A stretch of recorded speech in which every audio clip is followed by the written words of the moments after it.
আসসালামু আলাইকুম রহমতুল্লাহি ওয়া বারাকাতুহু। প্রিয় দর্শক ও শ্রোতা মণ্ডলী, পবিত্র রমজানুল মুবারকের এই রাত গভীরে এই মুহূর্তে আমি এই লাইভে এসেছি এটি তাৎক্ষণিক বিষয়ে প্রতিক্রিয়া ব্যক্ত করার জন্য। দর্শক শ্রোতা মণ্ডলী, আজ সারাদিন বিভিন্ন গণমাধ্যম এবং সামাজিক যোগাযোগ মাধ্যমে আপনারা একটি বিষয় লক্ষ্য করেছেন যে আজকে আমাদের ঢাকা 13 আসন মোহাম্মদপুর আদাবর শেরেবাংলানগর এই আসনে নির্বাচনকে কেন্দ্র করে যে সকল অনভিপ্রেত অনাকাঙ্ক্ষিত ঘটনা সংঘটিত হয়েছে সেটি দেশব্যাপী আলোচিত একটি বিষয়। আমরা সকলেই জানি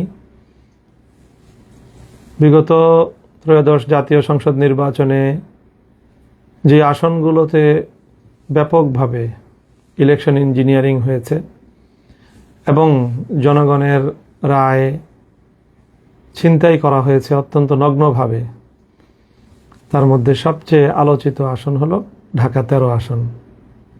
এখানে জনগণের যে ভোট এবং জনগণের যে রায় সেটাকে সুস্পষ্ট ষড়যন্ত্রের মাধ্যমে ছিনতাই করা হয়েছে এবং সেই ছিনতাইকাণ্ডের সাথে অত্যন্ত দুঃখজনকভাবে বাংলাদেশের দায়িত্বশীল অনেকগুলো মহল এটার সাথে জড়িত। তার সুস্পষ্ট বিভিন্ন প্রমাণাদি এবং ঘটনা প্রবাহ আমাদের সামনে বিদ্যমান রয়েছে। সেই সাথে আমি এই কথাও বলতে চাই যে এই নির্বাচনে আমরা আমাদের নির্বাচনকে নিয়ে আমরা আমাদের অভিমত ইতিমধ্যেই একাধিকবার ব্যক্ত করেছি। নির্বাচনটি ছিল দৃশ্যত সারাদিন অনেকটাই শান্তিপূর্ণ, সুশৃঙ্খল এবং মানুষের ব্যাপক আগ্রহ এবং উদ্দীপনা উৎসাহ একটি উৎসাহব্যঞ্জক পরিবেশে নির্বাচনটি সম্পন্ন হয়েছে। নির্বাচনটা যতটা সুন্দর, অংশগ্রহণমূলক এবং মানুষের উদ্দীপনার মধ্য দিয়ে আয়োজিত হয়েছে, কিন্তু সন্ধ্যার পর থেকে ফলাফল গণনার ক্ষেত্রে তার রিফ্লেকশন এবং তার যথাযথ বাস্তবায়ন আমরা দেখতে পারিনি। ফলাফল গণনার সময় নানা ধরনের ছলচাতুরির আশ্রয় নেওয়া হয়েছে, প্রতারণা করা হয়েছে এবং এক কথায় বলতে গেলে ইলেকশন ইঞ্জিনিয়ারিংয়ের মাধ্যমে টার্গেটকৃত ব্যক্তিবর্গকে তাদের জয় ছিনিয়ে নিয়ে তাদেরকে পরাজিত দেখানো হয়েছে। এবং তার মধ্যে সবচেয়ে গুরুত্বপূর্ণ যে আসনটিতে এই ইলেকশন ইঞ্জিনিয়ারিংয়ের মাধ্যমে জনগণের নির্বাচিত প্রার্থীর জয়ে ছিনতাই করা হয়েছে, তার মধ্যে ঢাকা 13 আসন হলো অন্যতম এবং সর্বাগ্রে। কিন্তু এখানেও সারাদিন দৃশ্যত নির্বাচনের পরিবেশ ছিল অনেকটাই শান্তিপূর্ণ এবং উৎসবমুখর। বড় ধরনের কোনো সহিংসতার ঘটনা এখানে ঘটেনি।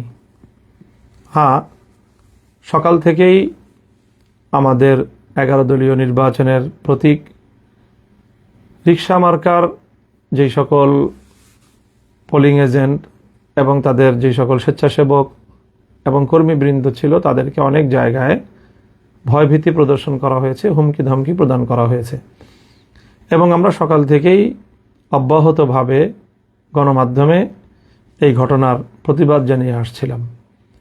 আমাদের ঢাকা 13 আসনটি 7টি ওয়ার্ড নিয়ে গঠিত এবং এই 7টি ওয়ার্ডের মধ্যে সকাল ভোর থেকেই সবচেয়ে বেশি আমাদের নেতাকর্মীদেরকে হুমকি ধমকি প্রদান করা হয়েছে এবং অশোভন আচরণ করা হয়েছে আমাদের এই 13 আসনের 34 নং ওয়ার্ডে। স্থানীয় বিএনপি নেতা রাজেশ খানের নেতৃত্বে এই জাতীয় কার্যকলাপ পরিচালনা করা হয়।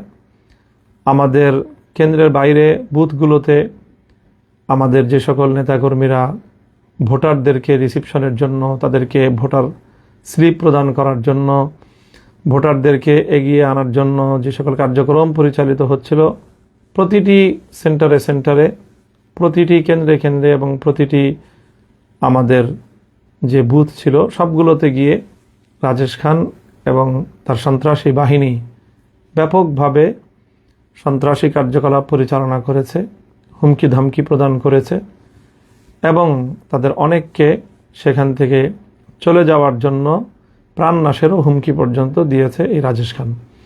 এই কথাগুলো আজ আমি ইলেকশনের অনেক দিন পরে এসে বলছি তা নয়। আমি 12 তারিখ সকাল 10টার মধ্যেই এই কথাগুলো আমি গণমাধ্যমে বলেছি এবং রাজেশ খানের নাম নিয়েই আমি আমার এই অভিযোগের কথাগুলো সেখানে ব্যক্ত করেছি। তবে সেখানে আমাদের পক্ষ থেকে কোনো প্রতিরোধ অথবা পাল্টা কোনো তাদের উপরে কোনো হামলা অথবা কোনো ভয়ভীতি প্রদর্শনের ঘটনা ঘটেনি। আমাদের নিরীহ লোকজন তাদের ভয়ভীতি যতটুকু উপেক্ষা করে সম্ভব হয়েছে কার্যক্রম পরিচালনা করেছে। তবে দিন গড়ানোর সাথে সাথে সেখানে তাদের শোডাউন এবং কেন্দ্রের সামনে তাদের শক্তি প্রদর্শনের মাত্রা বৃদ্ধি পেতে থাকলে একসময় আইনশৃঙ্খলা রক্ষাকারী বাহিনী সেখানে পদক্ষেপ গ্রহণ করে, বিশেষ করে আর্মি গিয়ে সেখানে সেই বিএনপির এবং ধানের শীষের প্রতীকের যারা কর্মী ছিল এবং সাধারণ মানুষদেরকে যারা ভীতি প্রদর্শন করছিল এবং ভোটের শান্তিপ্রিয় পরিবেশকে যারা বিঘ্ন ঘটাচ্ছিল তাদেরকে বারবার ছত্রভঙ্গ করে দিয়েছে আইনশৃঙ্খলা রক্ষাকারী বাহিনী এবং বিশেষ করে আর্মি। এবং সেখানে তাদেরকে ছত্রভঙ্গ করতে গিয়ে সেখানে আর্মি অ্যাকশনে গিয়েছে, লাঠিপেটা করেছে ব্যাপকভাবে এবং সেই লাঠিপেটায় সারাদিন বিভিন্ন কেন্দ্রে বিএনপির অনেক নেতাকর্মী, ধানের শীষের অনেক নেতাকর্মী তারা আঘাতপ্রাপ্ত হয়েছে। ক্ষেত্র বিশেষে তাদের সাথে সাথে আমাদেরও অল্প কিছু লোক আর্মির সেই প্রহারের শিকার হয়েছে এবং তারাও আহত হয়েছে এবং সেই আহতদেরকে আমি 12 তারিখ রাতেই তাদের শয্যাপাশে গিয়েছি এবং তাদের চিকিৎসার ব্যবস্থা আমি গ্রহণ করেছি। আর্মির এই আক্রমণ এবং তাদের ছত্রভঙ্গ করা, শান্তি শৃঙ্খলা রক্ষার এক পর্যায়ে ওখানে আমাদের লোকজনও যেরকম কিছু আহত হয়েছে আর প্রায় 90% জন বা তার চেয়েও বেশি সেখানে আক্রান্ত হয়েছে ধানের শীষের নেতাকর্মীরা। কারণ তারাই সকাল থেকে ভোট কেন্দ্র দখল করার এবং ভোটের পরিবেশ নষ্ট করার, ভয়ভীতি প্রদর্শন করার এই সকল সন্ত্রাসী কার্যকলাপগুলো পরিচালনা করছিল এবং এতে সবচেয়ে বেশি ভূমিকা ছিল রাজেশ খানের। সেই রাজেশ খানের কর্মী বাহিনীর সাথেই আর্মি তাদেরকে ছত্রভঙ্গ করতে গিয়ে তাদের উপর লাঠিপেটা করে এবং সেই লাঠিপেটায় তাদের মধ্যে অনেকে আহত হয়েছে এবং সেই আহতদের মধ্যে রাজেশ খানের নিকটাত্মীয় একজন হায়দার আলী নামে এক ব্যক্তি ছিলেন। সেটা আমরা আগে জানতে পারিনি, তাদের পরিচয় শনাক্ত করা যায়নি।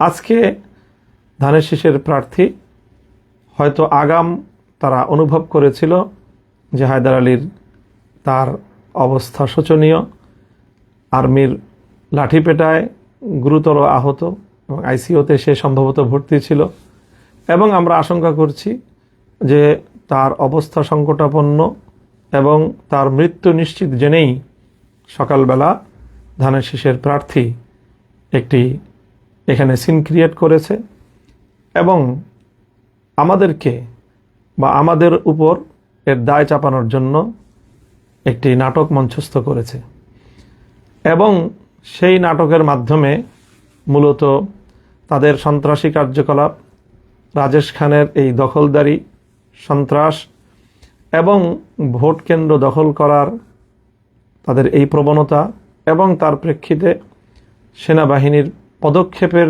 বিষয়কে আড়াল করার জন্য শাক দিয়ে মাছ ঢাকার একটি প্রবণতা হিসেবে হঠাৎ করে আজ ইলেকশনের এতদিন পরে এসে এই জাতীয় ঘটনার দায় রিকশা মার্কার নেতাকর্মীদের উপর চাপানোর চেষ্টা করা হয়েছে। আমি মনে করি এটি একটি দূরভিসন্ধি এবং ষড়যন্ত্রমূলক ঘটনা।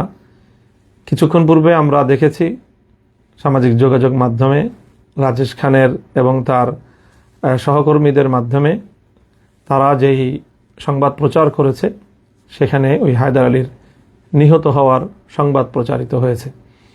এবং আবারও তারা ওই শাক দিয়ে মাছ ঢাকার মতো মিথ্যাচার করে আর্মির হামলায় আহত হয়ে এবং শেষে নিহত ব্যক্তির এই ঘটনাকে তাদের সন্ত্রাসী কার্যকলাপ, রাজেশ খান তার নিজের অপরাধকে ঢাকা দেওয়ার জন্য সে আমাদের উপর এর দায় চাপানোর অপচেষ্টা চালিয়েছে। আমরা এই অপচেষ্টার তীব্র নিন্দা জানাই এবং সেখানে স্বাভাবিকভাবেই সিসিটিভির ফুটেজ থাকার কথা প্রতিটি কেন্দ্রকে সামনে রেখে। সেখানে কি ঘটনা ঘটেছিল, সেনাবাহিনী কেন তাদের উপর হামলা চালিয়েছিল, আমাদের কাছে একাধিক প্রত্যক্ষদর্শীর বরাতে এই সংবাদ এসেছে যে সেই দিন রাজেশ খান এবং হায়দার আলী তারা আর্মিকে চ্যালেঞ্জ করেছিল এবং আর্মিকে তারা সেখান থেকে হুমকি ধমকি দিয়ে আর্মির সাথেও অসদাচরণ করার প্রেক্ষিতে আর্মি তাদের উপরে চড়াও হয় এবং তারা আর্মির দ্বারা লাঠিপেটার শিকার হয় এবং সেই ঘটনারই প্রেক্ষিতে এই মর্মান্তিক বিয়োগান্তক ঘটনাটি ঘটে যায়। কোনো মানুষের প্রাণহানি এটি অবশ্যই আমাদের সকলের কাছে অত্যন্ত মর্মান্তিক একটি বিষয়, দুঃখজনক একটি বিষয়। আমরা এই নিহত ব্যক্তির হায়দার আলীর মৃত্যুতে গভীর শোক প্রকাশ করছি এবং এই ঘটনার যথাযথ সুষ্ঠু তদন্ত সাপেক্ষে যারা তাদেরকে নিয়ে এই সন্ত্রাসী কার্যকলাপ করেছিল, ভোট কেন্দ্র দখল করার পায়তারা চালিয়েছিল, মহড়া দিয়ে ভীতি সৃষ্টি করার এবং আতঙ্ক সৃষ্টি করার অপতৎপরতা চালিয়েছিল, তাদের বিরুদ্ধে যথাযথ তদন্তের মাধ্যমে প্রকৃত ঘটনা উদ্ঘাটন করার দাবি জানাই এবং সেই সাথে কেন এইভাবে আঘাত করা লাগলো বা হলো, এর সাথে দায়ী কারা, সিসিটিভি ফুটেজের যথাযথ উদ্ঘাটনের মাধ্যমে এই ঘটনা যেন জাতির সামনে স্পষ্ট করা হয়। এখানে একদিকে আমরা তাদের বিরুদ্ধে ইতিমধ্যে ইলেকশন ইঞ্জিনিয়ারিংয়ের অসংখ্য তথ্য প্রমাণ আমাদের কাছে বিদ্যমান থাকার প্রেক্ষিতে বিষয়টি নিয়ে আমরা যেমনিভাবে নির্বাচন কমিশনের কাছে আমাদের অভিযোগ দায়ের করেছি, সে একই সাথে আমরা এই বিষয়গুলো নিয়ে আমাদের আইনানুগ যাবতীয় পদক্ষেপ গ্রহণ করার আমরা পর্যায়ক্রমিক পদক্ষেপের মধ্যে রয়েছি, প্রক্রিয়ার মধ্যে রয়েছি।